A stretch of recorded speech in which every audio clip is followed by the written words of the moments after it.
Pessoal, vamos ver alguns casos sequenciais mais reumatológicos e relacionados ao HIV. E, bom, vocês vão ter a oportunidade de, após as imagens serem passadas, de dar a opinião de vocês. Então, o primeiro caso é um sexo masculino, 21 anos, fraqueza proximal dos membros, progressiva, pior nos membros inferiores, associada a mialgia e disfagia. E no exame físico tinha um edema periorbitário e perda da força proximal. Essas imagens aqui para mostrar possíveis achados do exame físico relacionados a essa apresentação clínica. Então, as imagens de ressonância, os axiais sensíveis a fluido, nos dois lados, as coxas. Então, o que vocês observam aqui?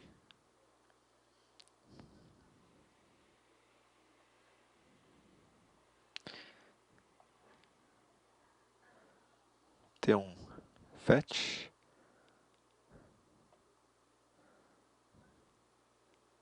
com contraste.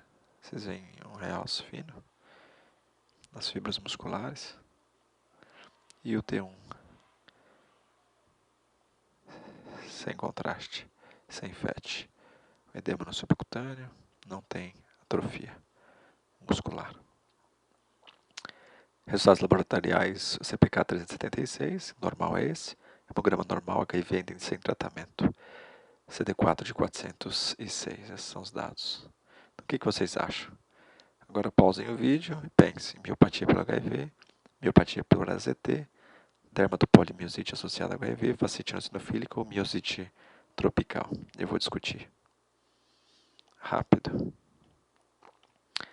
Então, o HIV ele tem várias apresentações musculoesqueléticas. A gente vai ver uma sequência de casos aqui que estão relacionados ao HIV.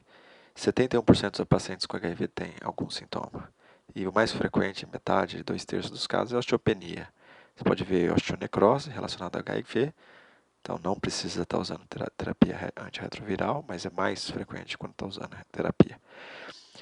Tumores, como você já sabe, sarcoma de Kaposi e linfoma, não Hodgkin, ortopatias relacionadas ao HIV e miopatias.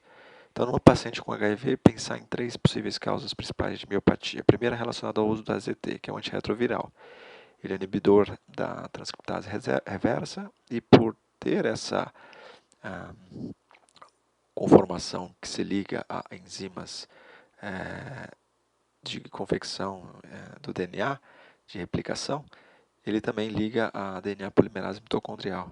E como os músculos e sistema nervoso central, eles têm alta atividade mitocondrial pela respiração celular de alta intensidade, então o AZT tem bastante influência na mitocôndria desses tecidos e isso leva, por exemplo, à miopatia.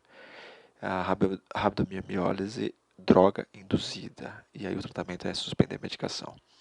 Também existe uma outra possibilidade que é o vírus, por implantar seu material genético nas células, isso vai ser reconhecido pelas células de defesa, e aí, depois do reconhecimento, isso vai despertar um processo inflamatório, produção de citocinas, etc., que leva a um processo inflamatório e polimiosite. Então, o vírus está em todas as células e vai promover essa polimiosite. A outra possibilidade é a mistura do material genético do vírus com o do hospedeiro, e aí criando moléculas que promovem resposta inflamatória. Né?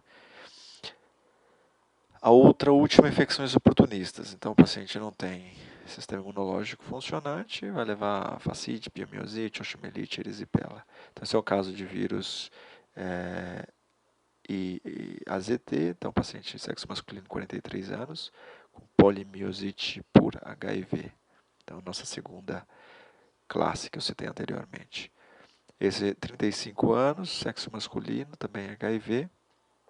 Observem a assimetria dos achados, muito mais à direita do que à esquerda. Em cima aqui é um T1 pós-contraste e aqui embaixo um T2, mostrando o processo inflamatório. Para dermatopolimiosite no paciente com HIV vai obedecer os mesmos critérios que no paciente sem HIV, que são os critérios de Bohan e Peter. E aqui são 5 critérios, tem que ter o critério 5 e aí você vai somando. Se tiver mais 3 critérios, é um diagnóstico definitivo, 2 provável e 1 possível.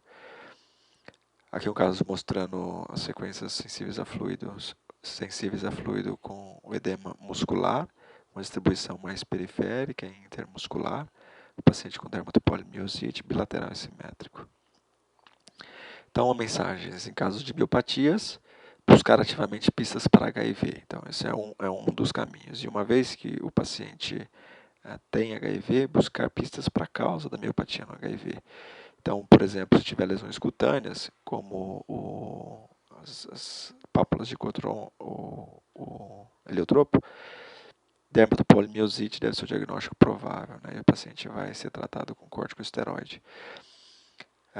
Nos casos de dermatopolimiosite, existe uma relação do tempo da doença ter iniciado e o tipo de edema, né? Ele vai ficando mais centralizado no músculo, da face à periferia facial para o centro. E o AZT, ele, uma vez que ser identificado como causa, você vai trocar a medicação. Uma vez que o paciente tem miopatia e HIV, tomando AZT, normalmente essa medicação vai ser tirada, até como um teste terapêutico. E a ressonância com edema assimétrico, pensar em causas infecciosas. Então é isso, primeiro caso. Abraço.